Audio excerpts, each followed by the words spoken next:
नमस्कार दोस्तों, welcome back to your own channel wealth saga. आज है 8 जुलाई 2021, वीकली एक्सपायरी का दिन। मॉर्निंग में निफ्टी 50 एब्सोल्युटली फ्लैट दिखाई पड़ रहा था, लेकिन by the end of the day bears हावी हुए बुल्स के ऊपर और अल्टीमेटली निफ्टी 50 में 151 पॉइंट्स का अच्छा खासा क्रैक दिखाई पड़ा। आगे क्या दिखाई पड़ रहा है, चार्ट पे क्या दिखाई पड़ रहा है, सारी चीजों को अच्छे से समझेंगे। फिलहाल बात करें निफ्टी बैंक की तो 500 पॉइंट्स की गिरावट, लेकिन थैंकफुली उसने 35,000 के लेवल्स जो स्ट्रॉन्ग सपोर्ट जोन है, चार्ट पे देखेंगे दोस्तों तो आपको अच्छे से समझ में आएगा कि मैं क्या बोलना चाह रहा हूं। तो 35,000 के लेवल्स को उसने सेव किया। इसके अलावा mid cap small cap indexes सारे के सारे इंडेक्सेस में आज आपको अच्छी खासी गिरावट दिखाई पड़ रही थी। प्राइमरली ये गिरावट दोस्तों ग्लोबल न्यूज़ की वजह से है, ग्लोबल सेंटीमेंट्स की वजह से है, ग्लोबल स्टेटमेंट्स की वजह से। अब स्टेटमेंट्स क्या दिए गए हैं ग्लोबली, उनके बारे में आगे बातचीत करेंगे। फिलहाल अगर बात करें आप यूरोपियन मार्केट्स की तो हर जगह आपको 2% से ज़्यादा की गिरावट दिखाई पड़ रही है। अगर आज आप बात करें कि फिर भी आज टॉप गेनर्स कौन से थे, तो दोस्तों आज थे tech Mahindra, SBI life insurance, Eicher motors, HCL technologies. दोस्तों जब कभी भी मार्केट में गिरावट आती है तो ऑफ कोर्स इसमें बेनिफिट मिलता है डॉलर को, और जब डॉलर बढ़ता है तो आईटी कंपनीज के शेयर भी अच्छा परफॉर्म करते हैं। इसके अलावा भी आईटी सेक्टर के स्टॉक्स, एफएमसीजी सेक्टर के स्टॉक्स जब कभी भी मार्केट गिरती है तो वो बेहतर परफॉर्म करते हैं, उनको एक बेहतर डिफेंसिव स्टॉक्स माना जाता है। बात करें दोस्तों आज के टॉप लूजर्स की, तो दोस्तों आज के टॉप लूजर्स में थे टाटा मोटर्स, क्योंकि दोस्तों कल टाटा मोटर्स की जो कमेंट्री थी उसमें ऑल्दो उन्होंने इन्वेस्टर्स को पेपअप करने की कोशिश करी, लेकिन जो प्रॉब्लम है उन्होंने साफ साफ बताया कि भाई हमारे पास जो चिप्स की शॉर्टेज की प्रॉब्लम है वो साफ साफ है और उसका इम्पैक्ट पड़ेगा। तो मार्केट ने उसको उसी प्रकार से लिया और टाटा मोटर्स फिर से अपने ऑलमोस्ट 3.5% की गिरावट के साथ पूरे दिन वीक ही ट्रेड होता रहा। इसके अलावा जो स्टॉक्स पिछले कुछ दिनों से भाग रहे थे, स्टील सेक्टर के स्टॉक्स, उनमें अच्छा खासा करेक्शन दिखाई पड़ा। आज बजाज ऑटो की एनुअल रिपोर्ट आई थी। एनुअल रिपोर्ट में जो आगे के फोरकास्ट हैं वो ज़्यादा पॉजिटिव नहीं दिखाई पड़ रहे हैं, जिसके चलते आज बजाज ऑटो में भी मॉर्निंग से ही वीकनेस दिखाई पड़ रही थी।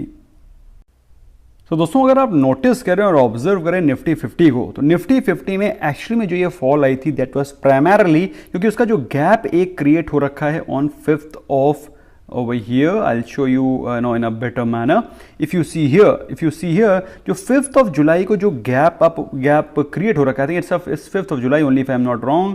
I think it's in fact 5th of July only. So in case if it is 5th of July को 8th 7th 6th 5th it's 5th only. तो 5th of July को जो गैप ओपन हो रखा था उस गैप को fill करने के लिए निफ्टी 50 में जो ये फॉल आपको दिखाई पड़ रहा है that is primarily because of filling of this gap. अब दोस्तों गैप फिलिंग क्या होता है, गैप फिलिंग क्यों होता है, क्या ये हमेशा ही होता है, इसका मैंने एक सेपरेट वीडियो पोस्ट किया हुआ है। You can search wealth saga gap. तो वेल्थ सागा गैप जैसे आप सर्च करेंगे you will be able to get the video which I have posted, और उसको मैंने टेलीग्राम चैनल पे भी पोस्ट किया था। तो दोस्तों ये गैप फिल होना ही होना था, अगर वो उस दिन फिल नहीं होगा तो कुछ दिनों बाद होगा। तो अल्टीमेटली वो गैप फिल हो गया है। मेरे हिसाब से मार्केट यहां से कुछ ज्यादा भीषण गिरावट आपको एक्सपेक्ट नहीं करनी चाहिए। यस इतनी बड़ी गिरावट हुई तो हो सकता है कल इसका मोमेंटम कंटिन्यू रहे। इंट्राडे चार्ट पे देखते हैं क्या दिखाई पड़ रहा है। सो अगर आप इंट्राडे चार्ट देखते हैं दोस्तों तो आपको दिखाई पड़ता है निफ्टी 50 में गिरावट थी, almost bye the end of the day बहुत ही शानदार फॉल आई थी, लेकिन लास्ट के आधे पौन घंटे दैट इज 35 40 50 मिनट्स आपको अच्छी खासी रिकवरी भी दिखाई है फ्रॉम 15,700 लेवल्स। तो 15,700 के लेवल से एक स्ट्रॉन्ग रिकवरी, एक बाउंस बैक दिखाई पड़ा है लास्ट के आधे घंटे। तो दोस्तों यहां से मेरे हिसाब से मार्केट में कोई ज्यादा खास गिरावट होनी नहीं चाहिए, लेकिन अगर बाई चांस यहां से निफ्टी 50 में कोई गिरावट होती है तो that should be considered as a great buying opportunity rather than feeling afraid.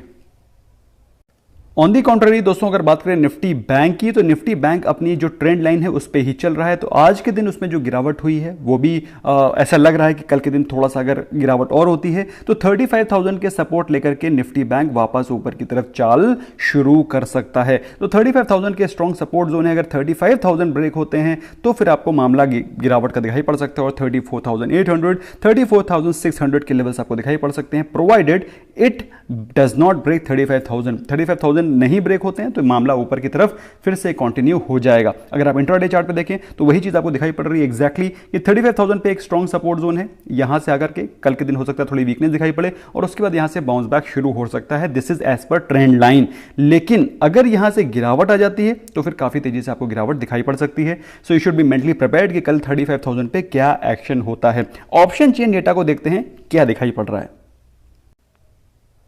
तो उसी फ्लो में जरा बैंक निफ्टी का ऑप्शन चेन अगर हम लोग देखते हैं तो उसमें हमें दिखाई पड़ता है कि अच्छा खासा 15 जुलाई की बात कर रहा हूं मैं, जो अगली आने वाली एक्सपायरी है, वीकली एक्सपायरी है, 15 जुलाई के जो मैक्सिमम कॉल रेटिंग हो रखी है वो हो रखी है 36,000 के लेवल पे। तो 36,000 पे मैक्सिमम कॉल रेटिंग हो रखी है, तो मार्केट को लगता है कि 36,000 के आने वाले लेवल नहीं है। इसके अलावा एट द मनी पे भी अच्छी खासी कॉल रेटिंग हो रखी है, जो कि बताती है कि कल के दिन मार्केट वीक रह सकती है। So you should be mentally prepared. और अगर आप देखें कॉल राइटिंग की positions are far more higher and aggressive than put writing positions, जो कि बताता है कि मार्केट में वीकनेस कंटिन्यू रह सकती है। तो ये सारी चीजों को मद्देनजर रखते हुए हमें ऐसा एक्सपेक्ट करना चाहिए कि मार्केट में कल के दिन एटलीस्ट वीक ओपनिंग होगी।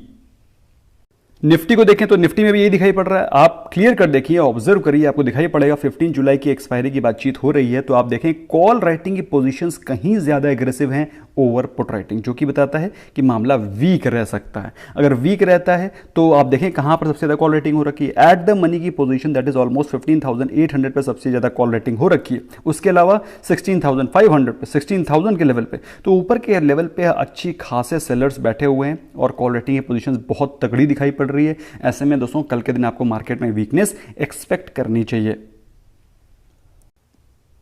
सो दोस्तों कल कौन सा वो स्टॉक है, अगर मार्केट में पॉजिटिव मोमेंटम रहता है, अगर मार्केट पॉजिटिव रहती है, तो दोस्तों कौन सा वो स्टॉक है जिसको कि आपको फोकस में रखना चाहिए। दोस्तों जो सबसे बड़ा गोल्डन रूल है जब कभी भी आप ट्रेड करते हैं, हमेशा ध्यान रखें, अगर मार्केट पॉजिटिव है तो ही बाय करें, अगर मार्केट नेगेटिव है तो सेल करें। दोस्तों मैं आपको बाय के ट्रेड इसलिए बताता हूं ताकि अगर वो स्टॉक आपके पोर्टफोलियो में रह भी जाता है तो you have more time to sell it off. अगर हम लोग बात करें कल के दिन जो अच्छा मोमेंटम दिखाई पड़ सकता है उस शेयर में, वो है इक्विटास। अगर आप बात करें इक्विटास की तो मुझे ऐसा क्यों दिख रहा है, इसमें अच्छी खासी वॉल्यूम दिखाई पड़ रही है, अच्छा खासा पार्टिसिपेशन दिखाई पड़ रहा है। ऑल्दो ये स्टॉक ने 125 के लेवल्स के हाई टच किए थे, लेकिन वहां से रिट्रेस होकर के 113 के लेवल पे क्लोज हुआ। दोस्तों इसमें एक बहुत बड़ा मेजर रीजन आज की मार्केट के सेल ऑफ भी है।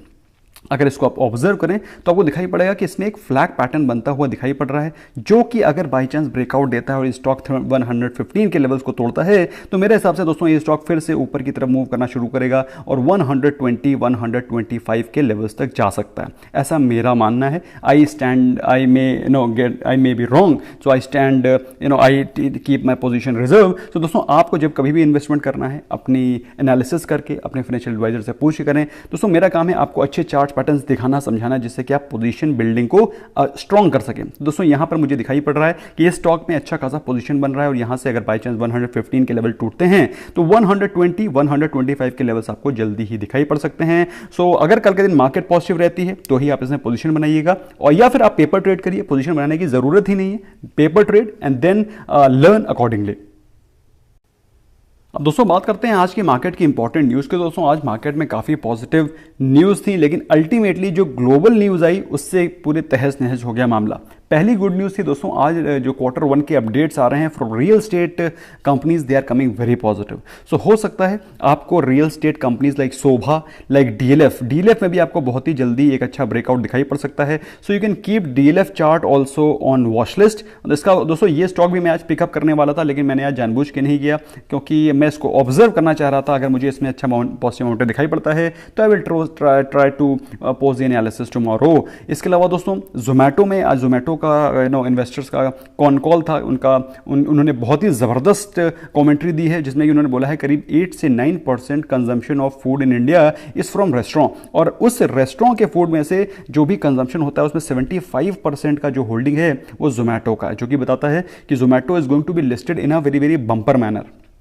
तो भाई जोमेटो के लिए तैयार हो जाएं, अपना पैसा फ्री रखें और जोमेटो के आईपीओ में अप्लाई करना ही करना है।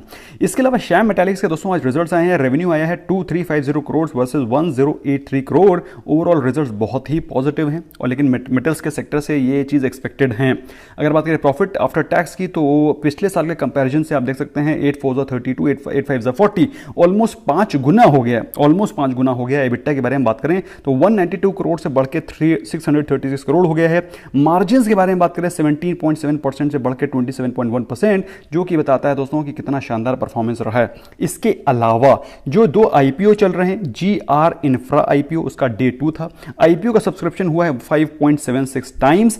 सब्सक्रिप्शन में अगर आप बात करें उसको डिस्ट्रीब्यूट करें, नॉन रिटेल 6.31%, रिटेल का कोटा सब्सक्राइब हुआ है 7.5 टाइम्स। मेरे हिसाब से इसमें एक बहुत ही बम्पर सब्सक्रिप्शन होने की उम्मीद है। इसके अलावा क्लीन टेक आईपीओ का सब्सक्रिप्शन हुआ है 4.28 टाइम्स ऑन डे 2। तो दोस्तों अगर आपको भी आईपीओज में काइंड ऑफ कंफर्म्ड अलॉटमेंट चाहिए या फिर मैक्सिमम चांसेस चाहते हैं आप अलॉटमेंट के, तो आपको मल्टीपल डीमैट अकाउंट से अप्लाई करना चाहिए और हर एक demat account separate pan card से लिंक होना चाहिए। तो उससे क्या होता है, आपके आईपीओ के अलॉटमेंट चांसेस बढ़ जाते हैं। तो उसके लिए आपको क्या करना है, you have to open the account of course. तो लिंक डिस्क्रिप्शन में है, फ्री ऑफ कॉस्ट आप अकाउंट ओपन कर सकते हैं और इसके अलावा आपको हमारी तरफ से भी कई सारे एडेड एडवांटेज मिलेंगे।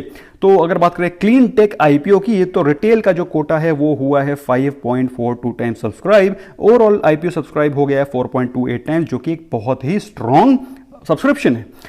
इसके अलावा दोस्तों बात करें नॉट सो गुड न्यूज़ की, so not so good news में सबसे पहली चीज़ तो यूएस से जो न्यूज़ आ रही है, जो इनिशियल जॉबलेस क्लेम्स हैं वो आए हैं 373,000, जैसा कि मार्केट ने एक्सपेक्ट किया था, जैसा कि यूएस मार्केट ने एक्सपेक्ट किया था कि आएंगे 350K, वहाँ से कहीं ज़्यादा जॉबलेस क्लेम्स आए हैं। तो this is not a very great news. इसके अलावा दोस्तों जापान के पीएम ने बोला है कि growing Covid infection in Tokyo can expand in rest of the country. और जो दोस्तों आपको मालूम होना चाहिए कि जापान जैसे डेवलप्ड कंट्री, और जापान में ऑफ कोर्स अगर आप बात करें इंडिया के कंपैरिजन में तो पॉपुलेशन काफ़ी कम है, लेकिन ओवरऑल ये एक पैनिक क्रिएट करने वाली चीज़ है, जिसकी वजह से आज मार्केट में आपको अच्छा खासा सेल ऑफ दिखाई पड़ा, स्पेशली इन एशियन मार्केट्स। तो दोस्तों ये इंपॉर्टेंट न्यूज़ थी जो कि आपको ध्यान रखनी चाहिए at the back of your mind before taking any fresh investment decision. लेकिन दोस्तों इस प्रकार की जब गिरवाट आती है तो आपको अच्छी क्वालिटी ऑफ स्टॉक्स में बाय करना चाहिए, जीटीटी ऑर्डर लगाना चाहिए, जिसके कि मैंने आपके लिए we have made some curated small cases for you in case if you are confuse कि मुझे कौन सा स्टॉक लेना चाहिए। तो जब कभी भी मार्केट गिरती है, जो bluest of the blue chip small cases हमने बना रखे हैं, उसके लिंक मैंने टेलीग्राम चैनल पर भी डाल रखे हैं। WSG स्टार SIP का भी लिंक है, you can open and you can start to buy these SIPs on every dip. Thank you so very much. Bye bye for now.